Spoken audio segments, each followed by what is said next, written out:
मेरी प्रिय भक्तजनों को आज शुक्रवार की ढेरों शुभकामनाएं।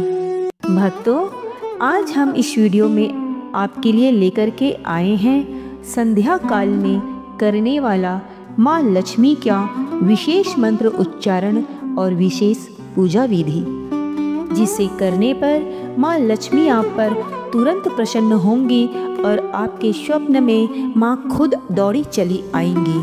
तो भक्तों, इस वीडियो में हमारे साथ अंत तक बने रहिए और अगर आपने अभी तक हमारे वीडियो को लाइक और चैनल को सब्सक्राइब नहीं किया है तो तुरंत कर लीजिए और माँ लक्ष्मी के चरणों में अपने नाम की हाजिरी लगाकर अपनी उपस्थिति जरूर दर्ज कराएं। आप में से ऐसे बहुत से लोग होंगे जिन्हें किसी न किसी प्रकार की आर्थिक समस्या अवश्य ही होगी। कोई तंगी से परेशान होगा तो कोई ज़्यादा खर्च से, तो किसी को अटके हुए पैसे नहीं मिल रहे होंगे।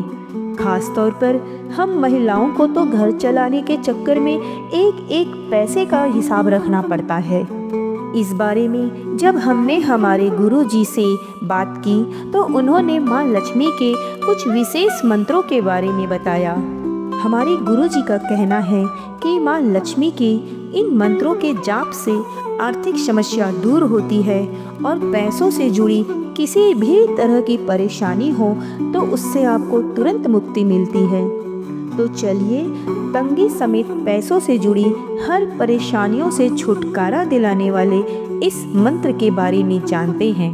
भक्तों, आपको करना यह है कि संध्या काल में शुक्रवार के दिन नहा धोकर स्वच्छ कपड़े पहनकर अपने पूजा स्थान पर आपको एक आसन बिछाकर बैठ जाना है और माँ लक्ष्मी की फोटो रखकर उनके सामने पूरे श्रद्धा भाव से एक दीप जलाना है। और अब जो मंत्र हम आपको बताएंगे उस मंत्र का आपको पूरे सच्चे मन से 108 बार के लिए जाप करना है। यदि आप जाप नहीं कर सकते हैं तो इस मंत्र को फोन में चलाकर पूरा 108 बार के लिए सुन लेना है, क्योंकि इसके सुनने मात्र से भी माँ लक्ष्मी आप पर अवश्य प्रसन्न हो जाएंगी। लेकिन ध्यान रखिए कि इस मंत्र को आधा अधूरा नहीं सुनना है। ऐसा करने पर माँ लक्ष्मी आपसे रुष्ट भी हो सकती है। और यदि आपने इस मंत्र का सच्चे मन से पूरे 108 बार के लिए स्मरण कर लिया तो माँ लक्ष्मी स्वयं रात को आपके स्वप्न में दौड़ी चली आएंगी। तो चलिए भक्तों, पूरे सच्चे मन से पूरे श्रद्धा भाव से इस मंत्र का जाप करते हैं। प्रेम से बोलिए जय माँ लक्ष्मी। ओम श्रीं ह्रीं क्लीं ऐं कमलवासिन्ये स्वाहा। ओम श्रीं ह्रीं क्लीं ऐं कमलवासिन्ये स्वाहा। ओम श्रीं ह्रीं क्लीं ऐं कमलवासिन्ये स्वाहा। ओम श्रीं ह्रीं क्लीं ऐं कमलवासिन्ये स्वाहा। ओम श्रीं ह्रीं क्लीं ऐं कमलवासिन्ये स्वाहा। ओम श्रीं ह्रीं क्लीं ऐं कमलवासिन्ये स्वाहा। ओम श्रीं ह्रीं क्लीं ऐं कमलवासिन्ये स्वाहा।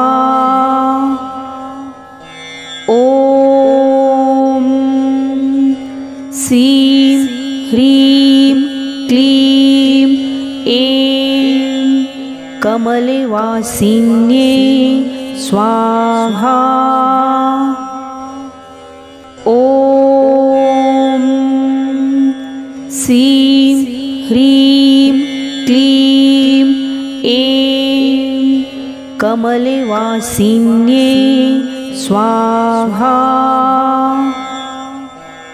ॐ सीं ह्रीं क्लीं ऐं कमलवासिन्ये स्वाहा। ॐ सीं ह्रीं क्लीं ऐं कमलवासिन्ये स्वाहा। ॐ सीं ह्रीं क्लीं ऐं कमलवासिन्ये स्वाहा। ॐ सीं ह्रीं क्लीं ऐं कमलवासिन्ये स्वाहा। ॐ सीं ह्रीं क्लीं ऐं कमलवासिन्ये स्वाहा। ॐ सीं ह्रीं क्लीं ऐं कमलवासिन्ये स्वाहा। ॐ सीं ह्रीं क्लीं ऐं कमलवासिन्ये स्वाहा। ॐ सीं ह्रीं क्लीं ऐं कमलवासिन्ये स्वाहा। ॐ सीं ह्रीं क्लीं ऐं कमलवासिन्ये स्वाहा। ॐ सीं ह्रीं क्लीं ऐं कमलवासिन्ये स्वाहा। ॐ सीं ह्रीं क्लीं ऐं कमलवासिन्ये स्वाहा। ॐ सीं ह्रीं क्लीं ऐं कमलवासिन्ये स्वाहा।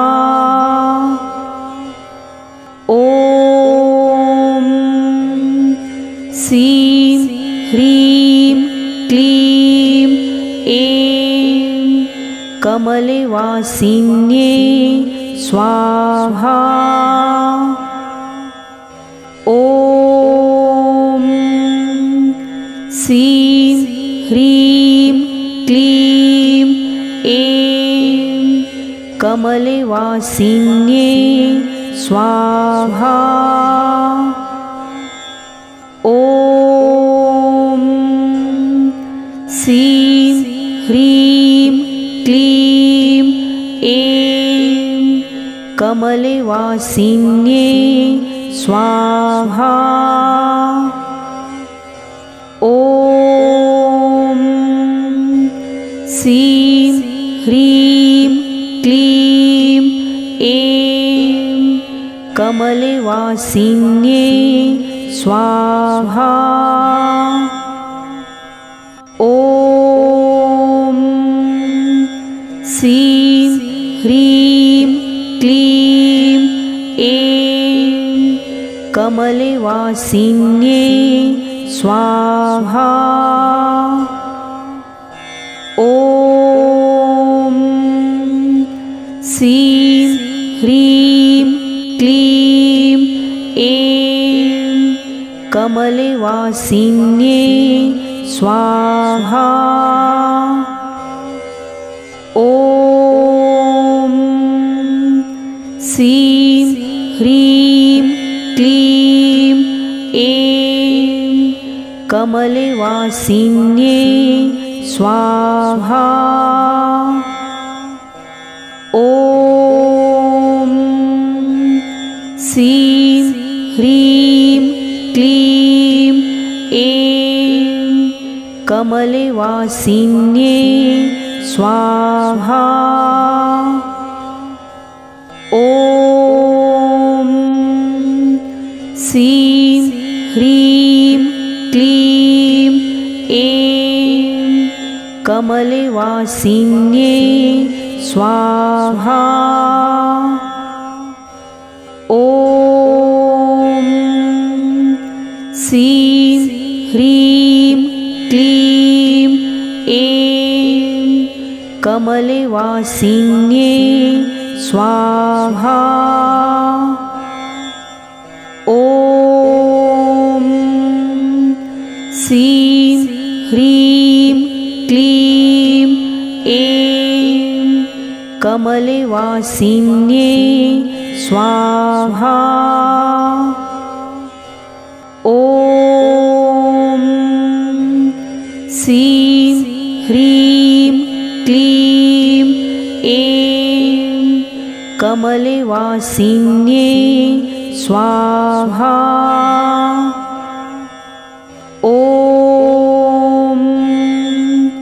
श्रीं ह्रीं क्लीं ऐं कमलवासिन्ये स्वाहा। ॐ श्रीं ह्रीं क्लीं ऐं कमलवासिन्ये स्वाहा। ॐ श्रीं ह्रीं क्लीं ऐं कमलवासिन्ये स्वाहा।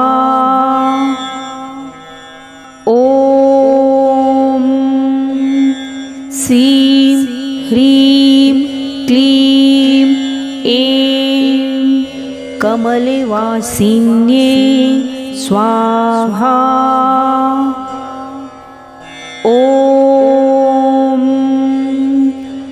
श्रीं ह्रीं क्लीं ऐं कमलवासिन्ये स्वाहा। ॐ श्रीं ह्रीं क्लीं ऐं कमलवासिन्ये स्वाहा। ॐ श्रीं ह्रीं क्लीं ऐं कमलवासिन्ये स्वाहा। ॐ श्रीं ह्रीं क्लीं ऐं कमलवासिन्ये स्वाहा। ॐ श्रीं ह्रीं क्लीं ऐं कमलवासिन्ये स्वाहा। ॐ श्रीं ह्रीं क्लीं ऐं कमलवासिन्ये स्वाहा। ॐ श्रीं ह्रीं क्लीं ऐं कमलवासिन्ये स्वाहा। ॐ श्रीं ह्रीं क्लीं ऐं कमलवासिन्ये स्वाहा। ॐ श्रीं ह्रीं क्लीं ऐं कमलवासिन्ये स्वाहा। ॐ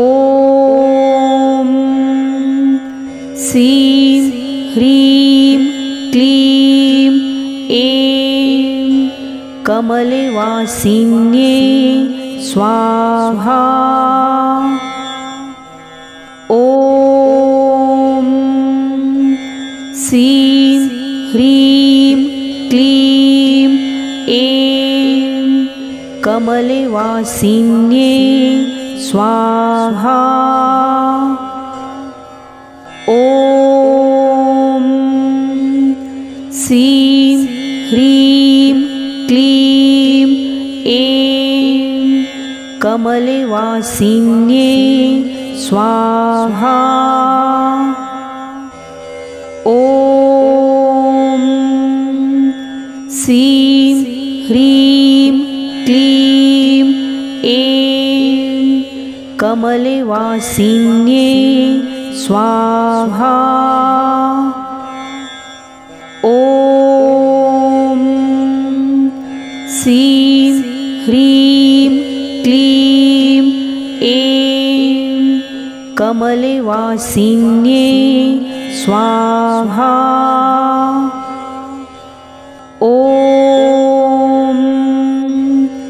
ॐ श्रीं ह्रीं क्लीं ऐं कमलवासिन्ये स्वाहा।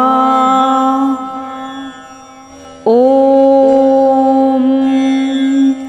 श्रीं ह्रीं क्लीं ऐं कमलवासिन्ये स्वाहा।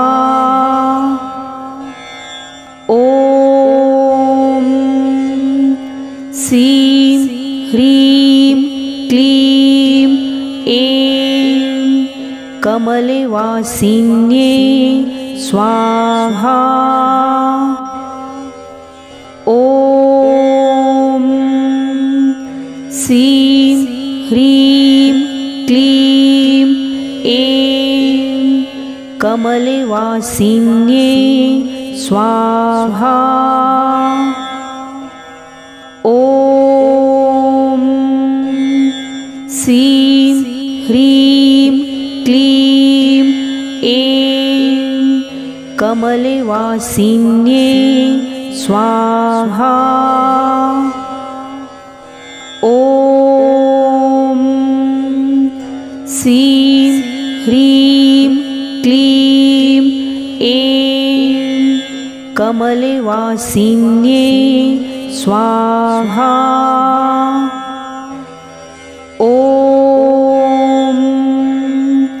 श्रीं ह्रीं क्लीं ऐं कमलवासिन्ये स्वाहा। ॐ श्रीं ह्रीं क्लीं ऐं कमलवासिन्ये स्वाहा। ॐ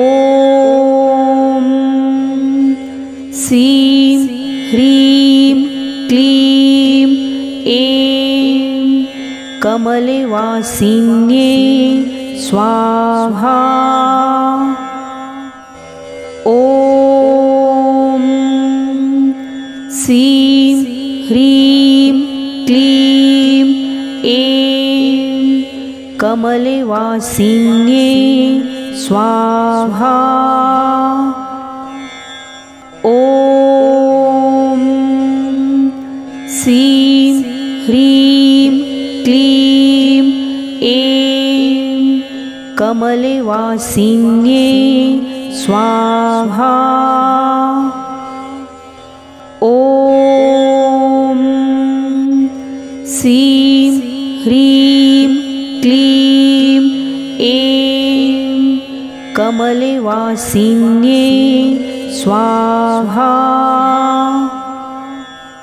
ॐ श्रीं ह्रीं क्लीं ऐं कमलवासिन्ये स्वाहा। ॐ श्रीं ह्रीं क्लीं ऐं कमलवासिन्ये स्वाहा।